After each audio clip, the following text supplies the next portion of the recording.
Okay, I just came in from another round of snow shoveling and a little bit of snowshoeing with my best friends, the Canine Pals. Sitting down to have a good old fashioned Canadian gladiator lunch, which is hard boiled eggs, some sardines, a little bit of salt to taste. And of course, a good cup of coffee. Freshly ground Kicking Horse coffee, nothing but the best. I want to talk a little bit about competition and how it fits into the model. You can train in your echo chamber all you want. You can do all the dry training, you can do all the live training by yourself, but the reality is how do you know if you're getting better? There is really only one way, and you have to do some kind of competition. Now, am I trying to tell you that you have to go to the IPSC provincial championships? Do you have to shoot at an IDPA, competition every week?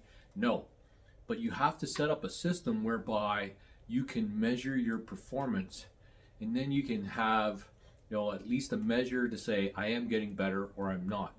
You got to be able to analyze what you're doing right and what you're doing wrong. Okay.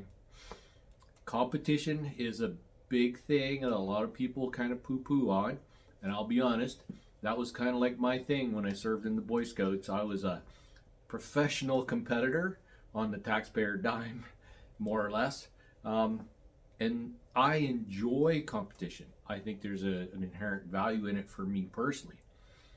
Do you have to go to that level? No. In the Army world, they didn't really choose to support the competitive shooting side. It's there, it exists. They want to promote marksmanship, but it's not as well supported as most people think. In fact, there's more money spent on things like hockey and volleyball and other sports than there is on the competitive shooting side. You would think that in the Army world, you want everybody to be an expert marksman. No, what we want is everybody to be a competent weapons handler. That's the truth. You didn't need to be able to shoot the eye out of a bug at 500 yards. You didn't. But you sure had to know how to manage your stoppages, and you sure had to be reasonably accurate with your firearm. And that's where you kind of should be.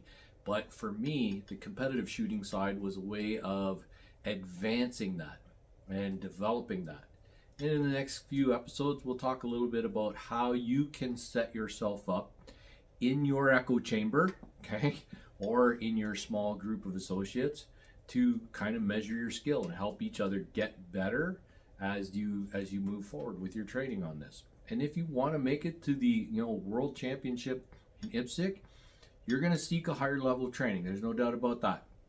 If you want to make it to the end of the trail match of cowboy action shooting in southern states, you're going to seek a higher level of training. There's no doubt about that.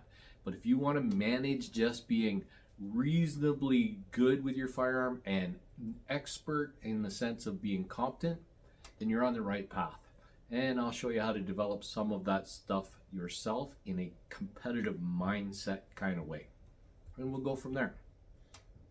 I might be back out shortly moving more snow. In the meantime, keep training.